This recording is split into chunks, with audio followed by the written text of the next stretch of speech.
तो फ्रेंड्स, आज हम लोग पढ़ने जा रहे हैं फंक्शन। बेसिकली फंक्शन क्या होता है कि एक सेट ऑफ कोड होता है जो किसी पर्टिकुलर टास्क को परफॉर्म करने के लिए बनाया जाता है। जैसे मान लीजिए आप सम करना चाहते हो, तो सम करने के लिए क्या करना होगा कि आपको एक प्रोग्राम लिख देना होगा, एक फंक्शन लिख देना होगा, और फिर उसी को बार बार यूज करेंगे। जब भी हमको सम करने की ज़रूरत पड़ेगी तो हम सिर्फ वैल्यू पास करेंगे और हमारा सम कैलकुलेट होकर फंक्शन के थ्रू हमारे पास आ जाएगा। ठीक है, तो इससे न सिर्फ हमारा समय बचता है बार बार लिखने का, बल्कि हमारा काम काफ़ी आसान हो जाता है, क्योंकि हमको सिर्फ वैल्यू पास करनी होती है और हमको रिजल्ट तुरंत मिल जाता है।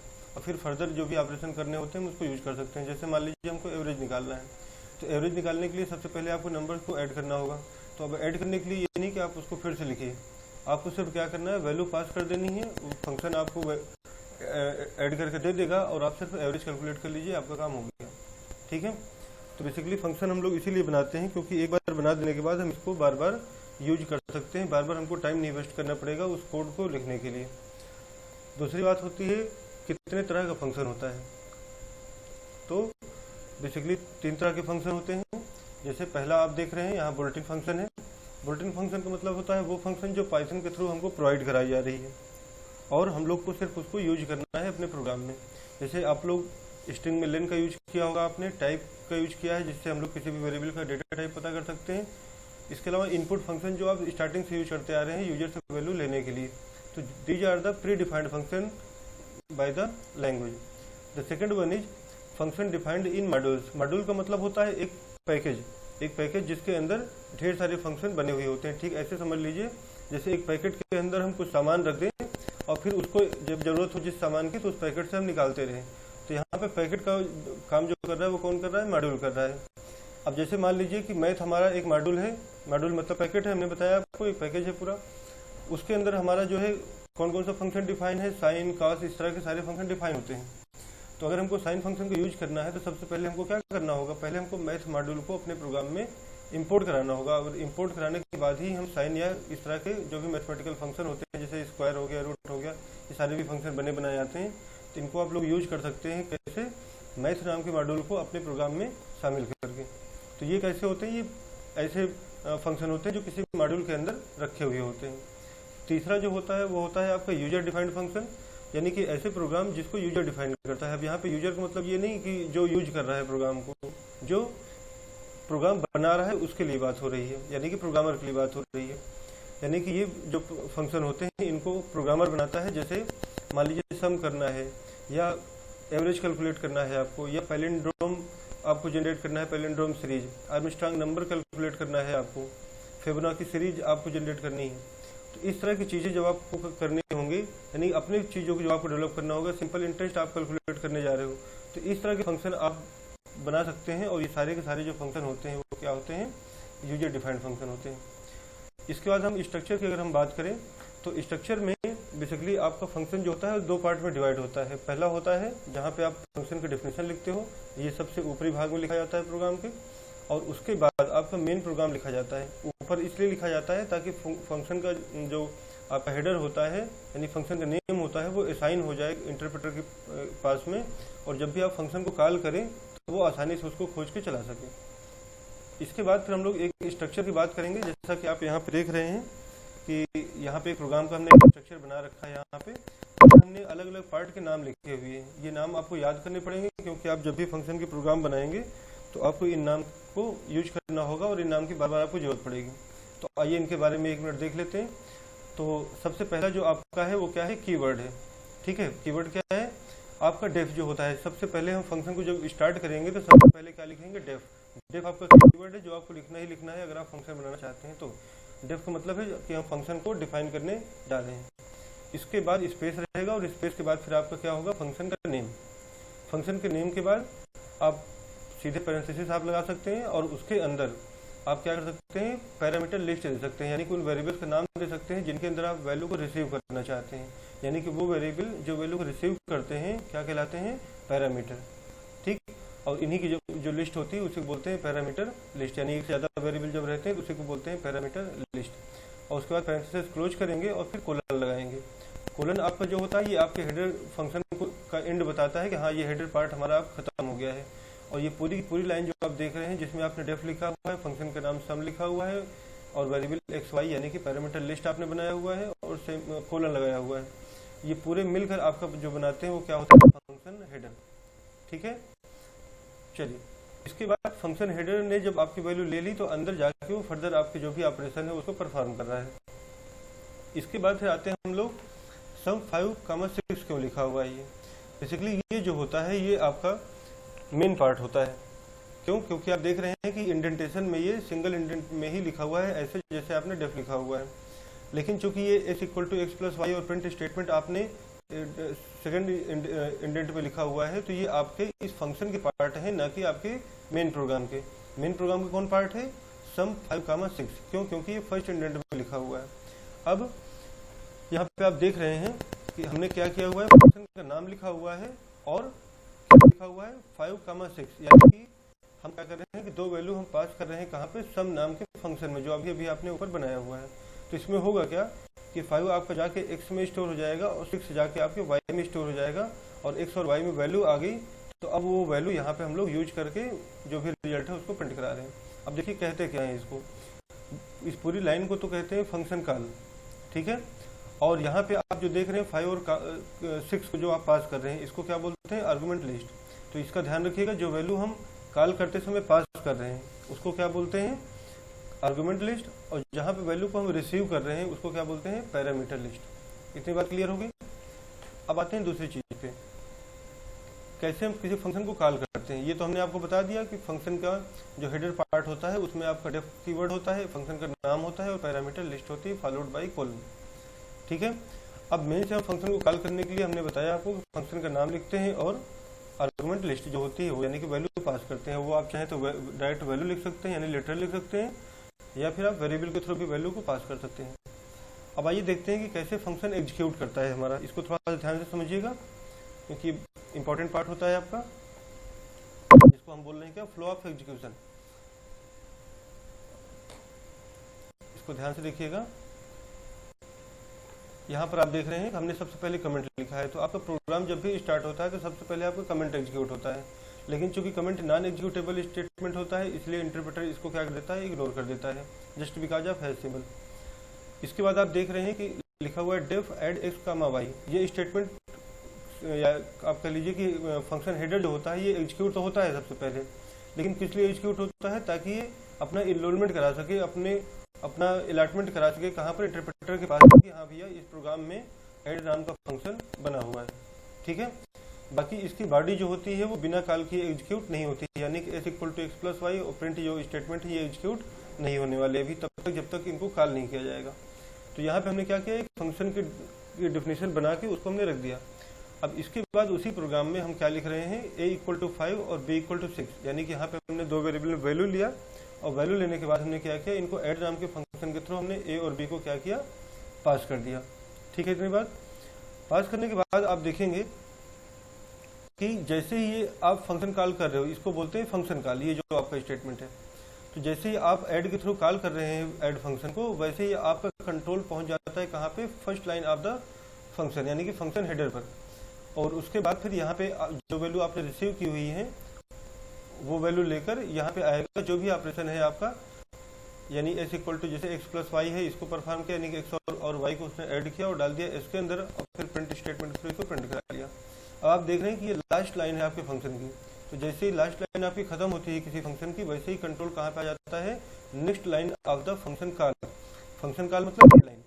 ठीक है, यहाँ पे आपने फंक्शन को कॉल किया तो इसके बाद की लाइन कौन सी हुई, ये हुई। तो आपका कंट्रोल जैसे ही फंक्शन खत्म होता है यानी उसकी लास्ट लाइन जैसे ही एग्जीक्यूट होती है उसके तुरंत बाद जो है फंक्शन कॉल के ठीक बाद वाली लाइन पर आ जाती है।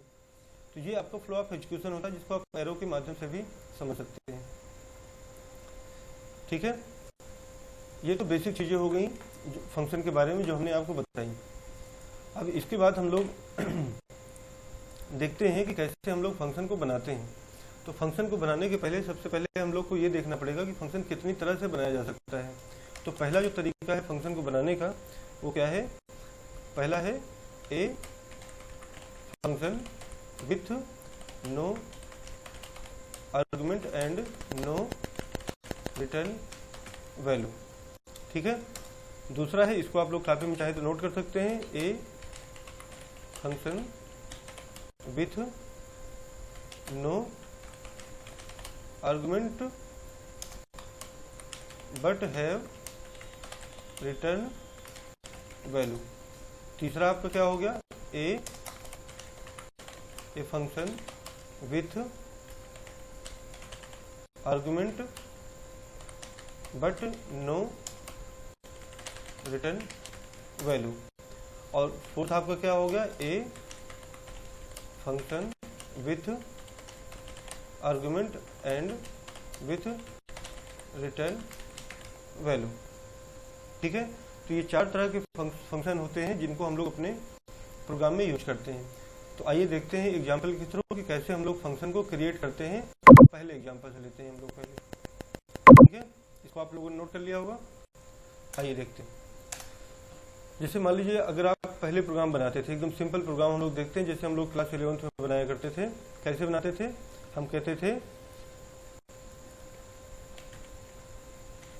Print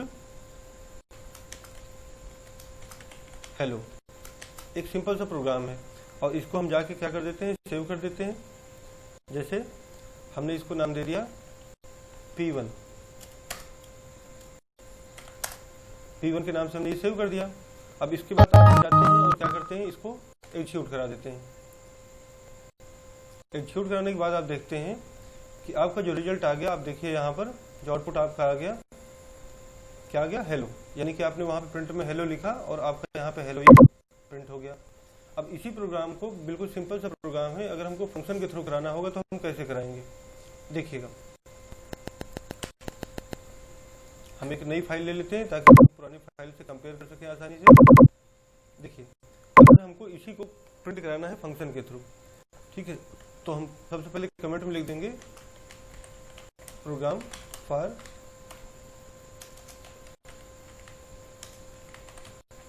message. ठीक है, और हमको सबसे पहले क्या लिखना पड़ेगा, ये कमेंट लिखना जरूरी नहीं है, लेकिन हमने लिख दिया ताकि हम आइडेंटिफाई कर पाएँ कि हमने प्रोग्राम किस लिए बनाया हुआ। इसके बाद हम फंक्शन बनाते हैं कहाँ से, डेफ कीवर्ड से। डेफ में हमने कहा MSG यानी कि मैसेज के नाम से हम एक बना रहे हैं फंक्शन।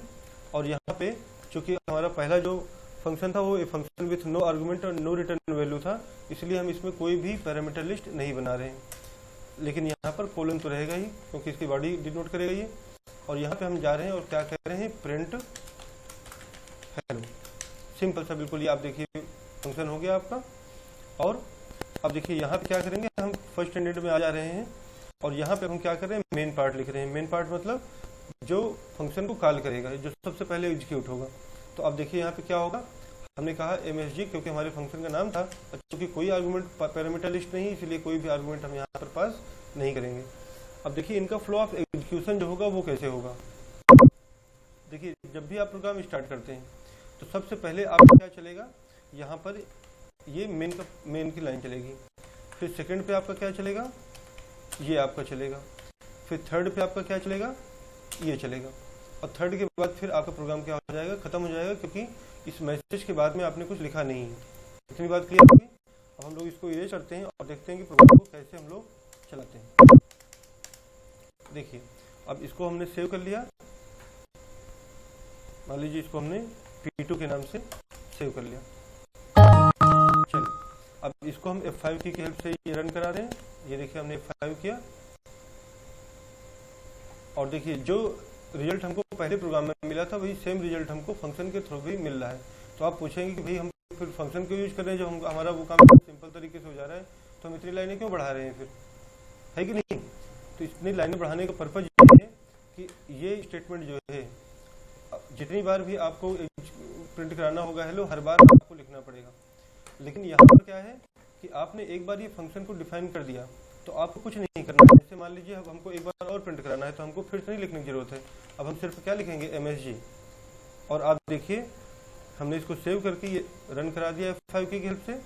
तो आप देखिए ये पहले वाला हेलो प्रिंट हो गया यहाँ पर, ये देखिए, और उसके बाद फिर साथ ही दूसरा भी प्रिंट हो गया, जबकि इसके लिए हमने कोई एफर्ट नहीं लगाया, सिर्फ हमने फंक्शन को कॉल कर लिया।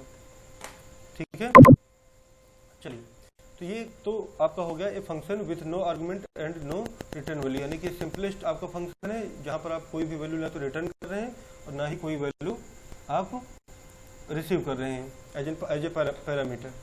अब देखिए बार बार मैं रिटर्न वर्ड यूज कर रहा हूँ, तो यहाँ पे रिटर्न का क्या मतलब है, आइए उसको भी थोड़ा सा देख लेते हैं। रिटर्न का मतलब है, जैसे आप एक्सेल में आप देखते होंगे, आपने यहाँ पे प्रोग्राम लिखा हुआ है इक्वल टू एक फंक्शन लिख रहे हैं हम किसका, सम, इक्वल टू सम, और फिर यहाँ पे हमने वैल्यू पास कर दिया 5,6 की, ठीक है। और उसके बाद जैसे ही आप इंटर की प्रेस करते हो, वो वैल्यू जो आपने पास की है, जो पास किए है उसी को हम बोलते हैं आर्गुमेंट, ठीक है।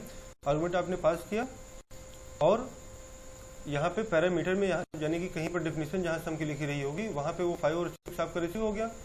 लेकिन आप देख रहे हैं कि जैसे ही वो वैल्यू रिटर्न होके आई, यानी कि जो वैल्यू सम हुई थी हमारी वो रिटर्न होके आई, उसने रिप्लेस कर दिया उस स्टेटमेंट को जो हमने यहाँ पे लिख रखा हुआ था पहले। ये देखिए जैसे ही आप देख रहे हैं कि हमने इंटर प्रेस किया यानी कि वो फंक्शन हमारा एग्जीक्यूट हुआ, वैसे ही क्या हुआ कि हमारा जो फंक्शन था वो हट गया किस वैल्यू से, जो हमारी रिटर्न होके आई हुई थी। तो रिटर्न का मतलब होता है कि जब एक फंक्शन कोई वैल्यू कैलकुलेट कर लेता है, कैलकुलेट करने के बाद जब वो वैल्यू हमको रिटर्न करता है, किसको रिटर्न करता है, जिसने फंक्शन को बुलाया हुआ, यानी फंक्शन कॉल को वैल्यू रिटर्न करता है। तो जो फंक्शन कॉल का स्टेटमेंट है वो रिप्लेस हो जाता है उस वैल्यू से जो वैल्यू रिटर्न होकर आई हुई होती है। और फिर उस वैल्यू को हम बिल्कुल ऐसे ही लिख सकते हैं जैसे आप लिखते हैं x इक्वल टू 5, क्योंकि 5 रिटर्न होकर आई हुई है वैल्यू, तो बिल्कुल वो ऐसे ही स्टेटमेंट हो जाता है। और फिर ये जैसे आप देख रहे हैं सामने कि 11 है, ये 11 आपका स्टोर हो जाएगा अगर किसी वेरिएबल में आप चाहें तो। यानी रिटर्न का मतलब हमारे कहने का ये है कि जब आप किसी फंक्शन को ये देखिए ऐसे कॉल करते हैं, ये नाम है सम, नाम से हमने कॉल किया और जो वैल्यू हमको पास करनी थी, जिनको हमको सम कराना था वो हमने पास किया। पास करने के बाद जैसे हमने इंटर मारा, यानी जैसे ही उस फंक्शन को हमने एग्जीक्यूट कराया, उसने एक रिजल्टेंट वैल्यू दिया हमको, जिसने रिप्लेस कर दिया किसको, फंक्शन कॉल को। फंक्शन कॉल कौन था, सम 5,6। इतनी बात क्लियर होगी। आइए अब आगे देखते हैं। अब आइए देखते हैं एक तीसरा प्रोग्राम हम लोग, जिसको हम क्या कह रहे हैं, a function with no argument but have return value. आइए देखते हैं। अब यहाँ पे आप देखिए हम एक नया प्रोग्राम बनाने जा रहे हैं, program for addition of 2 number, ठीक है। अब देखिए यहाँ पर हमने लिखा डेफ, और यहाँ पे हम फंक्शन का नाम कुछ भी ले रहे हैं, मान लीजिए हम सम ही ले रहे हैं, कोई दिक्कत नहीं है। और यहाँ पे हमने कहा कि हम कोई वैल्यू नहीं ले रहे हैं, यानी कि नो आर्गुमेंट, ठीक है, बट हैव रिटर्न वैल्यू। यहाँ पे हमने ये कोलन लगा दिया और यहाँ पे आए हमने यहाँ पे क्या कहा, हमने कहा x इक्वल टू 5। आप ये 5 चाहे तो यूजर से भी ले सकते हैं और चाहे तो डायरेक्ट ले सकते हैं, जैसी नीड होगी, जैसा प्रोग्राम आपसे पूछेगा भाई। अब यहाँ पे हमने क्या कहा, आर इट, या अभी हम पहले एक रिजल्टेंट वैल्यू रख लेते हैं, मान लीजिए हम x में रख ले रहे हैं सम, इसका क्या कर रहे हैं x प्लस वाई, यानी x और y को ऐड किया हमने, सॉरी यहाँ पे आपका 6 होगा, x और y को यहाँ पे ऐड किया हमने और ऐड करके किस में रख लिया, इसमें। अब इस s को हम यहाँ प्रिंट नहीं कराएंगे, बल्कि हम क्या करेंगे, इसको हम मेन प्रोग्राम में ले जाएंगे, किसके थ्रू, रिटर्न कीवर्ड के थ्रू, ठीक है। और किसको हमको रिटर्न कराना है, s को, तो ये हमने ये लिख दिया। अब आते हैं मेन प्रोग्राम में। मेन प्रोग्राम में आप देखिए क्या करना होगा हमें, जैसे आप यहाँ पे कॉल करेंगे, चूंकि हम कोई आर्गुमेंट पास नहीं कर रहे हैं तो हमको कोई वैल्यू लेने की जरूरत भी नहीं है, और मेन सम में हमने ये आपको कॉल किया, और यहाँ पे हम चूंकि कोई आर्गुमेंट पास नहीं कर रहे हैं तो सिंपली आप पैरेंथेसिस ओपन और क्लोज कर लोगे। लेकिन इसके पहले आप क्या करेंगे, यहाँ पे जो भी रिजल्टेंट वैल्यू आ रही है उसको हम यहाँ पे RES ले लीजिए या R ले लीजिए, कोई फर्क नहीं पड़ता, जो भी आपका रिजल्ट आ रहा है यहाँ पे हमने क्या किया, उसको लिख लिया। क्यों लिख लिया, अभी आपको बता रहा हूँ। हमने क्या किया, प्रिंट यहाँ पे हमने किया, हमने यहाँ पे एक मैसेज दे दिया सम इक्वल टू, और फिर यहाँ पे हमने क्या किया, आर को यहाँ पे प्रिंट करा दिया। अब देखिए हो क्या रहा है, जब भी आपका प्रोग्राम चलेगा तो सबसे पहले आपकी फर्स्ट लाइन चलेगी, जो कमेंट है इग्नोर कर दिया जाएगा इंटरप्रेटर को, यानी कि आप इसका कोई एग्जीक्यूशन नहीं होना है। इसके बाद आपका ये फंक्शन जो है ये चलेगा, लेकिन सिर्फ इनरोल होने के लिए चलेगा, ना कि एग्जीक्यूट होने के लिए। तो इनरोल कहाँ पर, इंटरप्रेटर के पास, ताकि जब यहाँ से जब हम लोग कॉल करें तो कंट्रोल हमारा यहाँ पे आ सके, आइडेंटिफाई कर सके कि हाँ सम नाम का फंक्शन बना हुआ है। इस लाइन के एग्जीक्यूट होने के तुरंत बाद, यानी कि इस लाइन के इनरोल होने के तुरंत बाद हमारा कंट्रोल जो होता है वो आता है हमारे मेन पार्ट पे। यहाँ से हमारा मेन प्रोग्राम स्टार्ट होता है, यानी फर्स्ट इंडेक्स से जहाँ पे आपने लिखा हुआ है। यहाँ पे देखिए क्या हो रहा है, सबसे पहले राइट पार्ट आपका एग्जीक्यूट होता है, फिर आपका लेफ्ट पार्ट। जैसे आप लिखते हो a इक्वल टू 5, तो 5 उठा के किस में डाला जाता है, a में, यानी कि राइट पार्ट पहले आपका एग्जीक्यूट हुआ। वैसे यहाँ पे आपका क्या होगा कि सम फंक्शन जो है वो पहले एग्जीक्यूट होगा, और जैसे ही सम फंक्शन एग्जीक्यूट होगा, ये चूंकि एक फंक्शन कॉल है, आपका कंट्रोल उठकर कहाँ पे आ जाएगा, यहाँ पर। ठीक है, जैसे यहाँ पे आपने सम को कॉल किया, तुरंत सम कंट्रोल आ जाएगा। यानी कि आपकी एक तरह से देखिए तो पहली लाइन आपकी कौन सी चली, अगर हम नंबर दे दें तो 1 2 3 4 5 6 7, यानी 7th लाइन हमारी सबसे पहले चली। ठीक है, लेकिन 7th लाइन के चलते ही, जैसे ही चली हमारी 7th लाइन, उसने कंट्रोल को तुरंत उठा के भेज दिया कहाँ पर, फंक्शन की डेफिनेशन यानी कि सेकंड लाइन पर। ठीक है, तो सेकंड लाइन पे आप देख रहे हो ये सम आपका चला, और इसके बाद फिर इसकी बॉडी एग्जीक्यूट होगी, यानी x इक्वल टू 5 होगा, y इक्वल टू 6 होगा, s equal to x plus y, यानी इसका एडिशन आ जाएगा 11। और यहाँ पे जब आप आएंगे तो रिटर्न s, यानी कि s को यानी 11 को इसने क्या कर दिया, रिटर्न कर दिया। कहाँ पे रिटर्न होगा, हमने बताया था आपको कि जो स्टेटमेंट कॉल कर रहा है वो रिप्लेस हो जाएगा उस वैल्यू से जो रिटर्न होके आई है। ऐसे समझ लीजिए, जैसे r इक्वल टू 11 लिखा हुआ हमने, यानी सम कॉल तो किया उसने, कॉल होने के बाद जब वैल्यू रिटर्न होके आई तो सम जो कॉलिंग फंक्शन था वो रिप्लेस हो गया उस वैल्यू से जो रिटर्न होकर आएगी, यानी कि यहाँ पे 11 हो जाएगा। तो अब आप देखिए, अब आप समझ सकते हैं कि बिल्कुल सिंपल सा स्टेटमेंट हो गया, क्या r इक्वल टू 11, यानी कि 11 अब साइन हो जाएगा किसमें, r के अंदर, यानी जो रिजल्ट था हमारा वो r के अंदर आ जाएगा, और यहाँ पे उसी r को आके हम एक रिजल्ट के रूप में प्रिंट करा देंगे। तो आइए इसको हम फिर से लिख लेते हैं सम, और इसको हम सेव कर दें, किस नाम से, P3 के नाम से हम सेव कर लेते हैं। ठीक है, और आइए इसको एग्जीक्यूट कराते हैं, देखते हैं क्या होता है। हाँ, अब आप देखिए सम इक्वल टू क्या लिख के आ गया, यहाँ पे आप ध्यान से देखिए, सम इक्वल टू क्या लिख के आ गया, 11। आप ये देख सकते हैं यहाँ सम इक्वल टू क्या लिख के आ गया, 11। क्यों आ गया, क्योंकि वहाँ पे हमारे फंक्शन ने कैलकुलेट करके वैल्यू रिटर्न किया, और उस वैल्यू को हमने r में स्टोर कराकर यहाँ पे लाके उसको प्रिंट करा दिया। इसके बाद हम लोग आते हैं ये function with argument and with return value. ये थर्ड आपका पहले कर लेते हैं, a function with argument but no return value. इसका क्या मतलब हुआ आइए देखते हैं। चलिए हम एक और प्रोग्राम कर लेते हैं, मान लीजिए स्क्वायर का हम प्रोग्राम कर लेते हैं, प्रोग्राम फॉर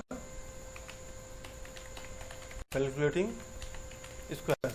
आइए डेफ, हमने क्या कहा यहाँ पे, SQR नाम का हमने फंक्शन बनाया, और यहाँ पे हमने क्या किया, SQR के अंदर हमने एक वेरिएबल ले लिया x के नाम, क्योंकि हमने कहा कि आर्गुमेंट पास करना है। तो आर्गुमेंट अगर आप पास कर रहे हो तो आपको पैरामीटर लिस्ट बनानी पड़ेगी जिसमें आप वैल्यू को रिसीव करोगे। अगर एक से ज़्यादा आपको वैल्यू लेनी है तो फिर कामा लगा के आप एक से ज़्यादा वेरिएबल भी बता सकते हो। अब चूंकि हमें स्क्वायर करना है तो हमने यहाँ पे ले लिया s equal to x into 2। Clear है इतनी बात। अब यहाँ पे चूंकि वैल्यू हमें रिटर्न नहीं करानी है, ठीक है, तो हमने पहले ही कहा कि function with argument but no return value. But no return value मतलब क्या हुआ कि आपको जो भी रिजल्ट है वो यहीं पे आपको कराना पड़ेगा। तो हमने क्या कर दिया, प्रिंट स्क्वायर इक्वल टू, और यहाँ पे आप देखिए हमने इसको यहीं पे प्रिंट करा दिया। तो जब हम यहीं पे प्रिंट करा दे रहे हैं तो हमको रिटर्न कराने की कोई ज़रूरत नहीं है। हमने क्या किया, सिंपली क्या किया, हमने यहाँ पे हम एक a इक्वल टू, हमने यूजर से एक वैल्यू मांग ली, इनपुट इंटर द नंबर, और यूजर यहाँ पे वैल्यू इनपुट कराएगा, और फिर इसी वैल्यू को हमने क्या किया, फंक्शन को कॉल किया और यहाँ पे पास कर दिया एज एन आर्गुमेंट। आइए देखते हैं, इसको सेव कर लिया जाए, P4 के नाम से हम कर ले रहे हैं इसको सेव, और आइए देखते हैं क्या होता है। एग्जीक्यूट कराते हैं 5 की हेल्प से। यहाँ पे देखिए इंटर द नंबर कह रहा है, यहाँ पर देखिए इंटर द नंबर कह रहा है, हमने कहा 5। अब आप देखिए स्क्वायर इक्वल टू 25, जबकि यहाँ पे आप देख सकते हैं कि कोई भी वैल्यू हमारा रिटर्न नहीं करा रहा है, ठीक है, कोई भी रिटर्न नहीं करा रहा है, लेकिन हमारा फंक्शन ही जो है वही जो है हमारा जो रिजल्ट है वो प्रिंट करा दे रहा है। अब आते हैं चौथे पर। चौथा मतलब ए function with argument and with return value. तो अब एक और प्रोग्राम हम लोग बना लेते हैं, कंट्रोल N और न्यू फाइल, है ना। अब आइए यहाँ पे लिख देते हैं प्रोग्राम फॉर क्यूब, ठीक है। हमने कहा डेफ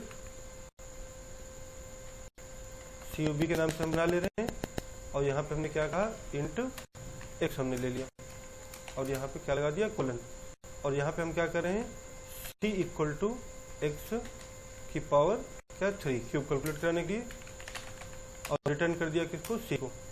अब मेन पार्ट हम लोग लिखेंगे, एक लाइन का गैप कर देते हैं ताकि क्लियर रहे। यहाँ हम यूजर से ही वैल्यू लेते हैं, a equal to int input enter the number, और यहाँ पे आप देख सकते हैं यहाँ नंबर हमने ले लिया है, और हम क्या कर रहे हैं रिजल्ट के लिए हम r ले लेते हैं, यहाँ भी थोड़ा सा गैप दे देते हैं ताकि देखने में अच्छा लगे। r इक्वल टू यहाँ पे हमने क्या किया CUB को हमने कॉल किया, और जो यूजर ने हमको वैल्यू दिया था a उसको हमने यहाँ पे पास कर दिया, और फिर यहाँ पे जब वैल्यू आप देखिए यहाँ पे जब वैल्यू रिटर्न होके आएगी तो इस वैल्यू को हम r में स्टोर कर लेंगे क्यूब, और फिर यहाँ पे आके क्या करेंगे उसको क्यूब ऑफ, थोड़ा सा मैसेज अच्छा कर देते हैं हम लोग, cube of a equal to, इसे हमारा आउटपुट जो है देखने में अच्छा लगेगा, और यहाँ पे हमने r को प्रिंट करा दिया। अब इसको हम सेव कर लेते हैं P5 के नाम से, या जो भी आपकी इच्छा हो आप नाम दे सकते हो, और इसको एग्जीक्यूट करा देते हैं 5 की हेल्प से। सिंटैक्स में प्रॉब्लम हो गई है, पर यहाँ इंट नहीं होगा, यहाँ x होगा, वो C++ की आदत पड़ी है उसके कारण हो गया। चलिए again save and press the F5 key. तो आप देखिए कह रहा है इंटर द नंबर, हमने नंबर दे दिया 5, और देखिए cube of 5 equal to 125। Clear है? तो आज की क्लास में इतना ही रखते हैं हम लोग।